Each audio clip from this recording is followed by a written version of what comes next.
Salut à toi, bienvenue sur ma chaîne. J'espère que tu vas très bien. Moi, ça va super. Alors aujourd'hui, on va faire ma mise en pli. Voilà ce que je vais utiliser. La crème hydratante eau karité et la mousse carottée. Les deux produits sont des produits de ma marque. Et donc, je fais pendant que je vais faire ma mise en pli, euh, je vais parler un peu déjà regarder pour que mes cheveux ne perdent pas leur humidité. Voilà. Parce que je préfère faire mes soins sur des cheveux très humides. Je finis souvent mon shampoing et je fais mes soins directement pour que mes cheveux gardent leur hydratation encore plus longtemps. Et donc, je n'aime pas quand mes cheveux sèchent, sauf que là, j'ai fini très tard et j'étais très fatiguée, donc j'ai décidé de dormir. Et donc, pour protéger mes cheveux, j'ai mis ce chapeau de bain-ci pour que l'eau ne s'évapore pas complètement, mais ça dégoulinait par ici. C'est pour ça que j'ai mis ce foulard-ci d'abord avant mon chapeau microfibre. Donc, on va y aller. Étant donné que je compte faire des tresses au fil par la suite pour étirer mes cheveux, j'ai envie de les étirer assez pour voir la longueur réelle, comme je suis dans mon challenge, arriver à la taille. Et puis quand je suis à la taille, je peux faire maintenant ce que je veux avec mes cheveux, couper, teinter, faire. Bref, je pourrais m'amuser avec mes cheveux, mais pour l'instant, j'ai le challenge d'arriver à la taille. Et donc, je vais d'abord les étirer juste au fil. Je n'utilise pas de chaleur. J'appréhende assez la chaleur sur mes cheveux. Donc, je ne vais pas utiliser de chaleur pour essayer de les étirer. Je vais étirer au fil. Et donc, là, je vais d'abord mettre la crème et sceller l'hydratation. Je vais laisser sécher avant de venir faire mes tresses au fil. Parce que je sais que si je fais les tresses au fil directement, comme ça, sur les cheveux humides, ils vont pas vite sécher. Et donc, je préfère faire cela quand ils sont déjà secs. Je préfère les étirer quand ils sont déjà secs. Donc, c'est ça. On va commencer ok. On va donc commencer avec la crème.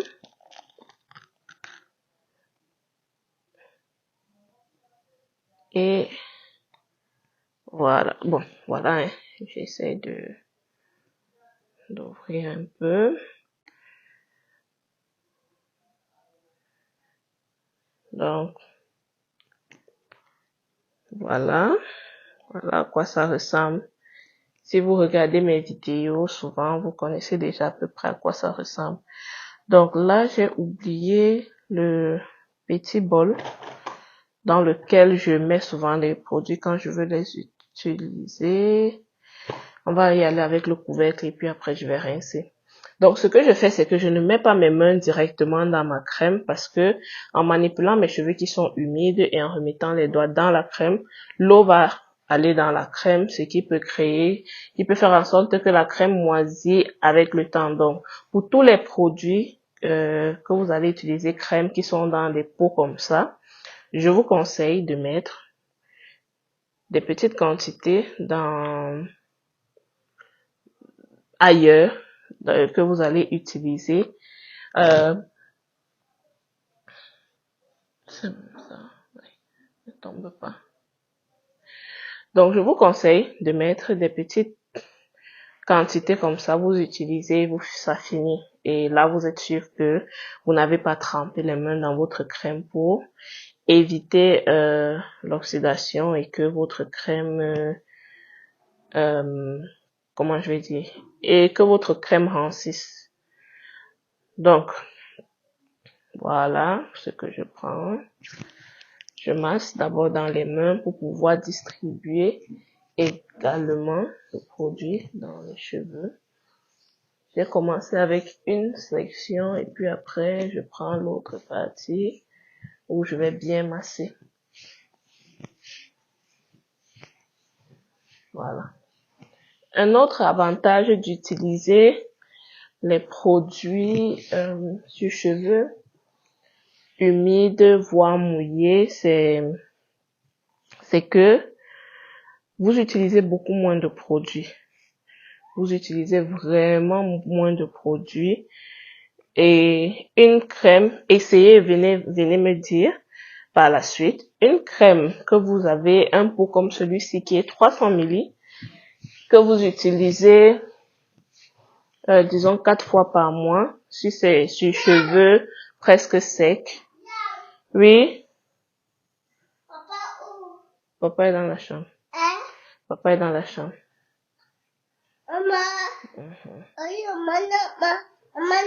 Oui, c'est l'huile de maman. Attends, je finis. Oui, c'est pour dire. Attends, je finis de filmer. Hein. Merci. Donc, ce que je disais, c'est que quand vous utilisez vos produits sur cheveux humides ou qui ne sont pas encore presque secs, parce que je sais, oui, moi-même, j'avais dit, au début, j'utilisais, papa est dans la chambre là. Papa est dans l'autre chambre. Donc, aujourd'hui, voilà ma mousse, j'avais déjà commencé à l'utiliser. Hein. Donc, je disais, au début, j'utilisais moi-même les produits sur cheveux presque secs, à 90% secs. Mais depuis, après quelques temps, je vais dire, je me suis rendu compte que en utilisant ces cheveux assez humides, encore voire mouillés, j'utilisais moins de produits. Donc, ça faisait que ça fait que j'économise plus en produits. Surtout que la quantité de produits qu'on va mettre dans les cheveux, c'est pas parce qu'on a utilisé moins de produits que les cheveux ne vont pas absorber la quantité dont ils ont besoin. Donc, c'est un peu ça. Et donc, voilà. Donc, je vais refaire la twist. Et là, maintenant, je vais la faire bien serrée.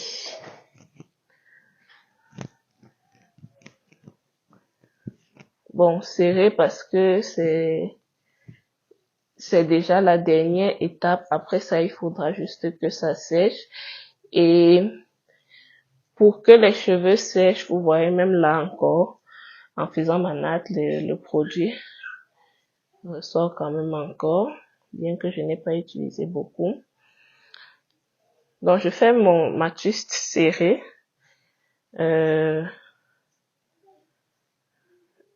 Qu'est-ce que je disais? Oui, quand c'est la dernière étape, je fais une twist bien serrée, pas une twist loose. Parce que c'est la dernière étape et donc je ne vais plus rincer. Donc il faut juste que les cheveux sèchent. Je fais une twist bien serrée et aussi pour que les cheveux ne shrinkent pas beaucoup pendant qu'ils sont en train de sécher. Sinon ils vont créer des nœuds. Si je fais des twists loose, ils vont shrinker et vont créer des nœuds. Donc voilà. La poussière ces derniers temps, j'ai des cheveux. J'ai le cuir chevelu qui démange et cette fois-ci, j'ai fait ce que je déconseille souvent de faire, c'est de gratter avec les ongles. Donc, là, les cheveux sont encore mouillés. Alors que si j'avais mis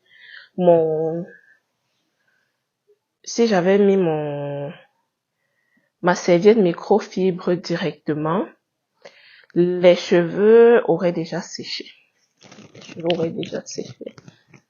Donc, et pour avoir une hydratation qui dure longtemps, le meilleur moment, c'est quand la meilleure chose, c'est quand vous gardez au maximum l'eau que les cheveux ont absorbé pendant le shampoing, pendant le masque, parce qu'à ce moment-là, le cheveu est plus longtemps dans de l'eau et donc a le temps de bien absorber l'eau.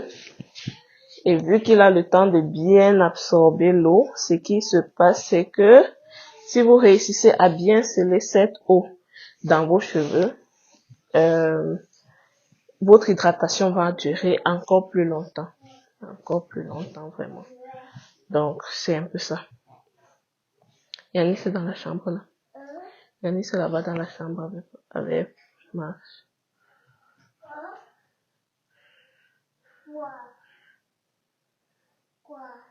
Là-bas. Et donc, c'est un peu ça. C'est pour ça que quand vous vaporisez juste de l'eau, le cheveu n'a pas le temps de bien absorber cette eau-là.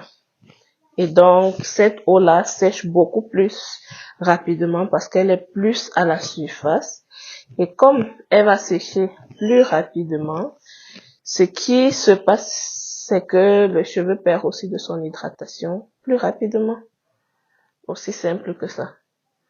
Donc, quand c'est l'eau qui a été absorbée durant le shampoing, le cheveu a eu le temps de bien absorber et donc, si vous scellez cette eau-là, vous aurez votre hydratation qui va durer vraiment plus longtemps. Donc, une autre chose que je voulais partager avec vous aussi, c'est que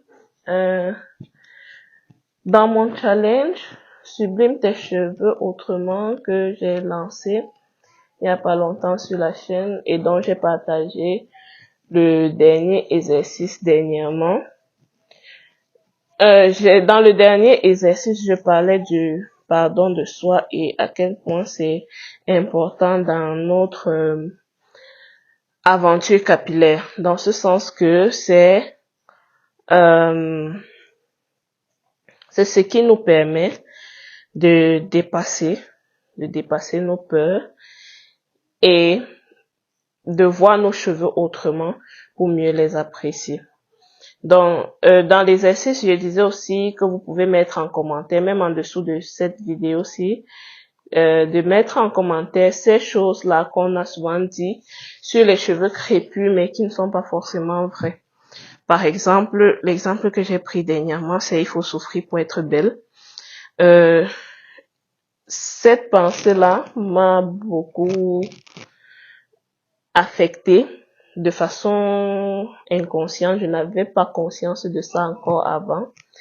C'est récemment, quand je faisais justement cet exercice-là, parce que je me suis dit, ok, je vais refaire aussi l'exercice en même temps que vous.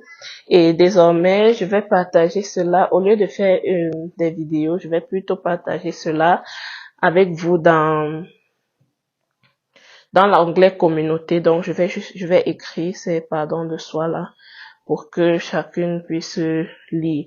Mais si vous pouvez faire l'exercice avant de lire ce que j'ai écrit, tant mieux.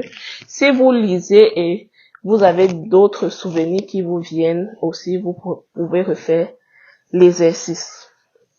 Donc, ce que je disais, c'est que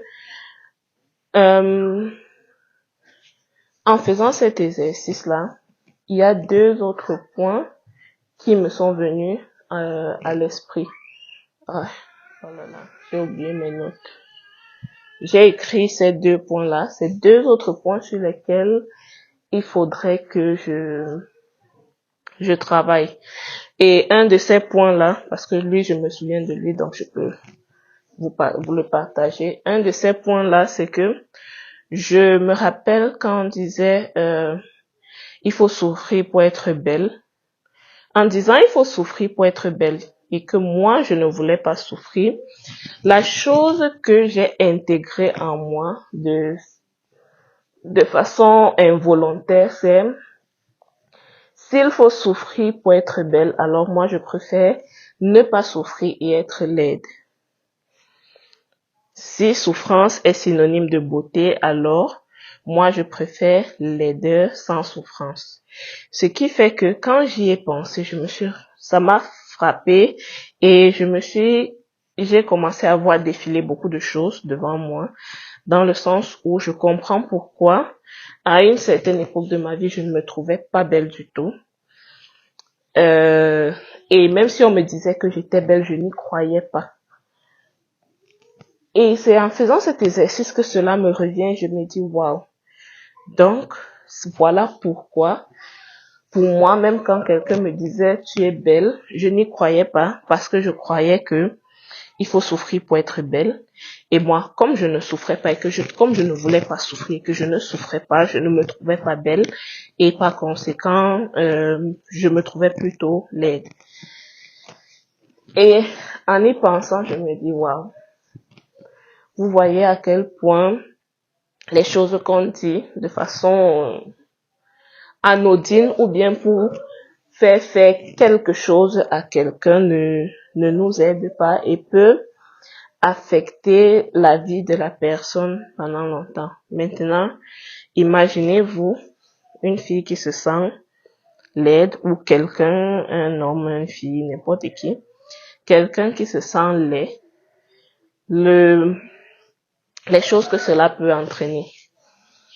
Manque de confiance en soi, qui était très présent chez moi dans mes années de lycée. Bien que je ne le montrais pas, mes camarades, si vous leur demandez, je ne pense pas qu'il y en a peut-être il y en a qui ont vu ça, mais pour beaucoup, non, celle-là, on ne teste pas. Je vais dire ça comme ça. Donc, au lycée, je camouflais beaucoup ce manque de confiance en moi, là. Et je me présentais comme une fille très forte. Pourtant, c'était pas vraiment le cas. Et donc, ça encore, c'est quelque chose qu'il faut que je me pardonne d'avoir pensé que j'étais laide et qui a conduit au fait que je perde ma confiance en moi. Donc, c'est surtout ça que je voulais partager avec vous pendant que j'étais en train de faire cette mise en place ici, du fait que quand vous ferez vos différents pardons de soi, il y a d'autres choses qui peuvent remonter et ça, ces choses-là, ce sont d'autres points aussi sur lesquels il faudra juste travailler aussi. Parce que si ça ne vous a pas affecté dans votre aventure capillaire, ça vous aurait affecté dans votre vie en général. Donc, c'est bien de regarder tous ces points-là. Ne dites pas que bon, comme je travaille sur juste il faut souffrir pour être belle, les autres points ne comptent pas, non. Tout ce que nous vivons, tout ce qui nous arrive sont des choses qui sont interconnectées et une pensée ne va pas nous affecter seulement peut ne pas nous affecter seulement sur un pan de notre vie, ça peut nous affecter sur plusieurs autres pans ou alors déclencher d'autres insécurités sur d'autres plans de notre vie. Donc, voilà. Il y a, il faut souffrir pour être belle. Il y a qu'il faut ce pourquoi je pense qu'il faut se pardonner. Il y a cette pensée de il faut souffrir pour être belle. Il y a la pensée de les cheveux crépus, ça ne pousse pas. Les cheveux africains, ça ne pousse pas. Il y a aussi la pensée de mes cheveux sont trop durs, parce que ce n'est pas seulement ce qu'on vous dit, c'est ce que vous aussi vous dites de vos cheveux. Moi, mes cheveux sont trop durs, ça ne vaut pas la peine. Non, cette pensée-là, vous devez vous la pardonner et penser autrement. Vos cheveux, ce n'est pas qu'ils ne valent pas la peine, ce n'est pas qu'ils sont trop durs, c'est que vous ne les entretenez pas de la meilleure des façons. Il existe des moyens plus adéquats de s'occuper de ses cheveux pour qu'ils ne soient pas durs, pour qu'ils recommencent à pousser. Et là, c'est à vous de trouver ce qui vous sied le mieux en tant que personne, en fonction de votre routine, de vos préférences, de votre environnement en général. Donc, c'est à vous de trouver ce qui vous arrange le mieux pour pouvoir sublimer justement vos cheveux. Ça va être difficile que quelqu'un d'autre trouve pour vous le combo gagnant, ce qui marche vraiment pour vous. Tout ce que nous, on peut faire, c'est de vous dire les choses qui marchent pour nous et qu'on trouve logique, qui pourrait s'appliquer à tout le monde. Mais, comme je dis encore, c'est à chacun de trouver son équilibre.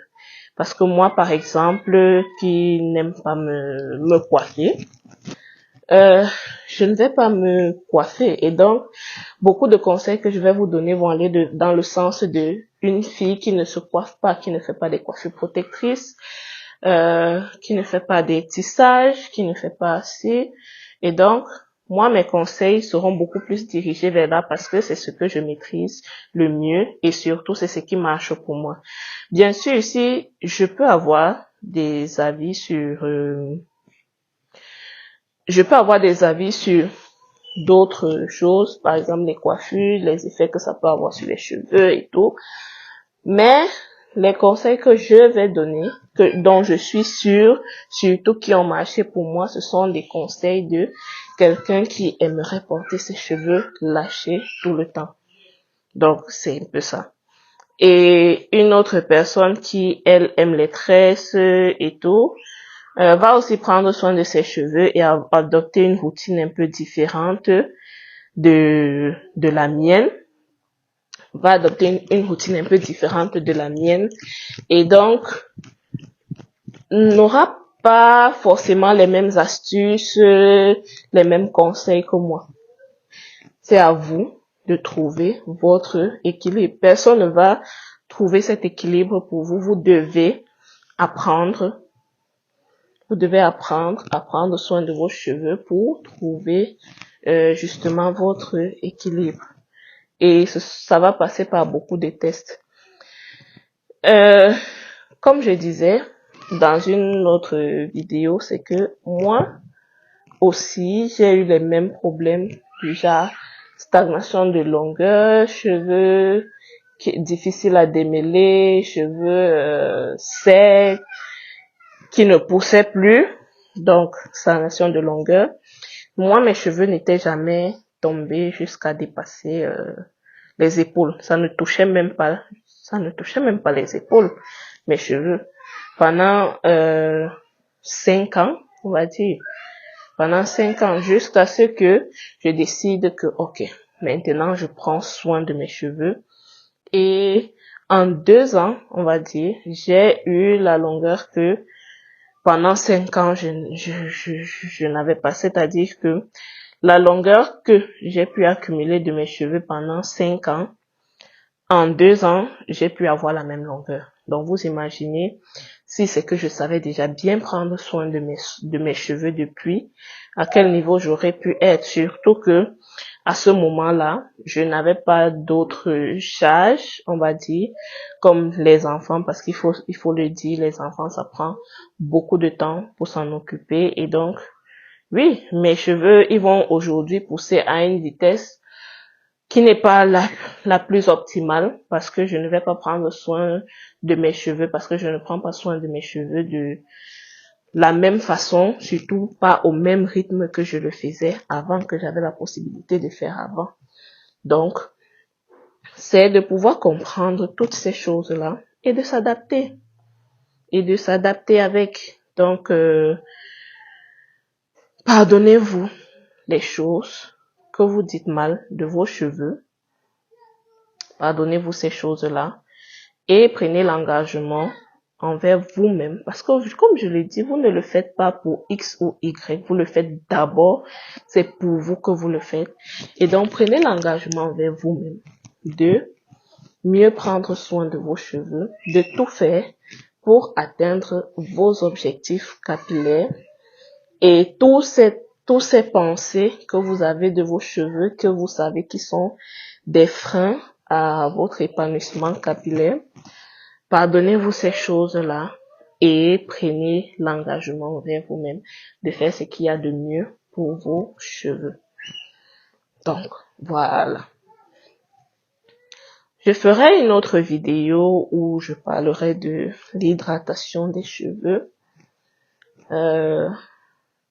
de ce que j'ai compris de l'hydratation des cheveux jusqu'ici. Parce que oui, j'apprends chaque jour. On apprend chaque jour et moi aussi.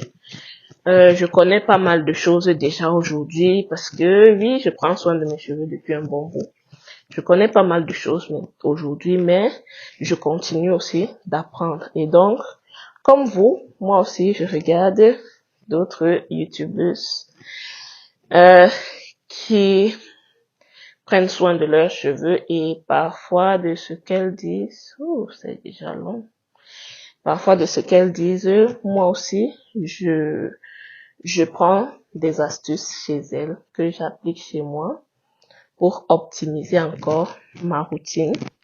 Parce que oui, moi je travaille juste à optimiser ma routine tout le temps.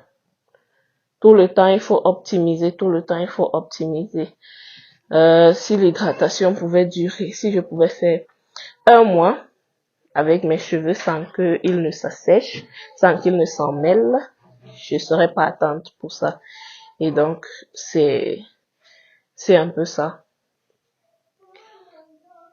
Sinon, voilà. Donc, voilà un peu ce que je fais. Maintenant, je vais finir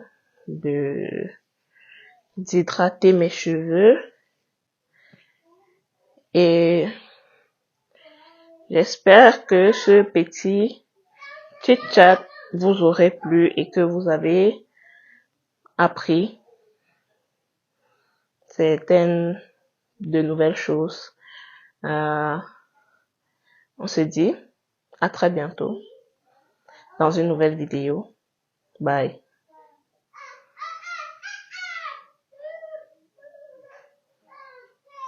C'est quoi?